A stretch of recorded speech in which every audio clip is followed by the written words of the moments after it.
जय माता दी सभी को। राधे राधे। आ गई हूँ नई जानकारी के साथ। आप सभी को पता श्रावण मास लगा हुआ है और सावन मास में ही आती है हरियाली तीज। अब की बार हरियाली तीज कब मनाई जा रही है, संपूर्ण जानकारी दूंगी। पूजा विधि के क्या नियम है ये भी बताऊंगी। घर में पूजा करनी चाहिए या मंदिर जाकर पूजा करनी चाहिए ये भी इस वीडियो में बताऊंगी। और हमें व्रत रखना चाहिए या नहीं रखना चाहिए, अगर हम व्रत रखते हैं तो क्या नियम होने चाहिए, व्रत नहीं रखते तो क्या नियम होने चाहिए। सारी जानकारी लेकर आपके सामने हाजिर हो गई हूँ। अगर आप चैनल पर नए हों तो जरूर से सब्सक्राइब कर लेना। चलो जी, जानकारी को शुरू कर देती हूँ। सबसे पहले मैं आपको बता देती हूँ कि अब की बार 7 अगस्त दिन बुधवार को ही हरियाली तीज मनाई जा रही है। इसी दिन व्रत रखना है, जो भी अनुष्ठान करना है वो इसी दिन करना है जी। अब मैं बता देती हूँ आपको हरियाली तीज की शुभ तिथि क्या है, कब से शुरू हो रही है और कब समाप्त हो रही है। हरियाली तीज शुरू हो रही है 6 अगस्त से शाम को 7:52 पर और हरियाली तीज का समापन हो रहा है 7 अगस्त रात को 10:05 पर। इसीलिए शुभ संयोगों के साथ 7 अगस्त दिन बुधवार को ही मनाई जाएगी हरियाली तीज। देखो जी, सावन का पवित्र महीना लगा हुआ है और सावन के पवित्र महीने में जो तृतीया तिथि आती है उसी दिन हम तीज का त्योहार मनाते हैं। इस दिन बहुत सी औरतें व्रत रखती हैं और संकल्प करके शिव की और माता पार्वती की से प्रार्थना करती हैं कि उनका वैवाहिक जीवन सुखमय हो, उनसे आशीर्वाद मांगती हैं। ठीक है जी। लेकिन व्रत रखना अपनी अपनी परंपरा के अनुसार होता है। कुछ लोग व्रत रखते हैं तो कुछ लोग व्रत नहीं रखते। लेकिन यह व्रत होता है पति की लंबी आयु के लिए, बच्चों की लंबी आयु के लिए।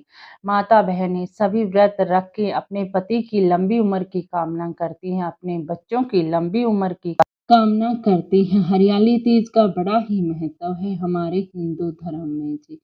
इस दिन भगवान शिव की विशेष प्रकार से पूजा की जाती है। और अब मैं आपको बता देती हूँ, अगर आप व्रत रखते हैं तो आप पूजा कैसे करोगे। अगर व्रत नहीं रखते तो फिर भी आपको पूजा पाठ तो करनी जरूर चाहिए जी। जरूर ही आपको शिव और माता पार्वती को मनाना चाहिए। आपको आशीर्वाद दे के जाएंगे, क्योंकि ये भगवान शिव का ही महीना है। अगर हम शिव और माता पार्वती से आशीर्वाद पाना चाहते हैं तो हमें कुछ तो करना ही पड़ेगा।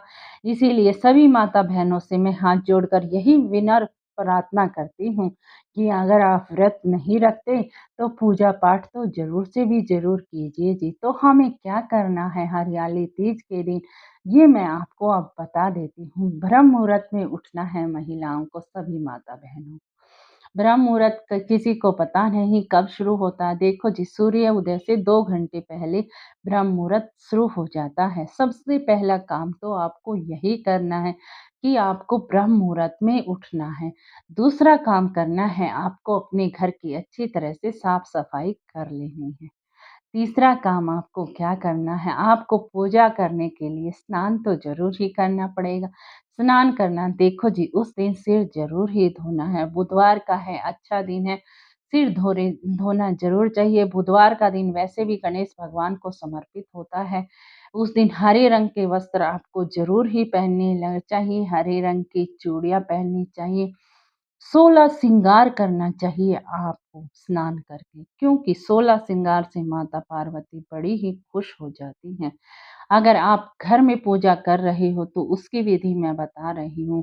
मंदिर जाकर पूजा करोगी उसकी विधि भी मैं आपको बतलाऊंगी जी।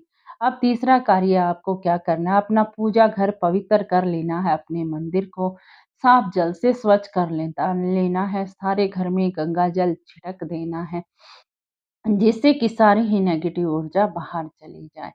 आपको चौकी बिछा लेनी है, चौकी पर लाल वस्त्र बिछा लेना है और उस पर आपको, अगर आपके पास तस्वीर है शिव पार्वती गणेश जी पूरे शिव परिवार की, तो उसे रख लेना है। नहीं तो आपके पास अगर शिवलिंग है तो उसे रख लेना है, ठीक है। या धातु की मूर्ति है, कोई भी है, आपको पंचामृत से स्नान करवाना है। ठीक है जी, घी का दीपक जोत जलानी है, ठीक है, पूजा करके भगवान और कलश की स्थापना करनी है, कलश का की स्थापना करते हुए भगवान गणेश का आह्वान करना है आपको। फिर विधि-विधान से आपको पूजा कर लेनी है जी, ठीक है। जो भी करें ईमानदारी के साथ करें, आपको व्रत का संकल्प लेना है और भगवान शिव की, माता पार्वती की, गणेश की, कार्तिकेय की और नंदी की चारों की, पाँचों की पूजा कर लेनी है आपको। माता गौरा को आपको 16 श्रृंगार चढ़ाना है जी, जिससे आपका उसका अगर आपके पास मूर्ति है तो आप उनका श्रृंगार भी कर सकते हैं। आपको बढ़िया-बढ़िया फल अनुष्ठान भी चढ़ाने हैं, अगरबत्ती, घी की बत्ती भी लगानी है जी, ठीक है? और अगर जब आप पूजा समापन करो तो आपको आरती भी ज़रूर से भी ज़रूर कर लेनी है जी। इस दिन आपको ज़्यादा से ज़्यादा भजन कीर्तन करना है जी, क्योंकि कहते हैं कि जी जितना भी हम पूजा पाठ करते हैं, जितना भजन कीर्तन करते हैं, उससे भगवानों की असीम कृपा प्राप्त हो जाती है हमें। इसीलिए हमें भजन कीर्तन करना है जी। उस दिन तो बड़ा ही खुशियों का त्योहार है।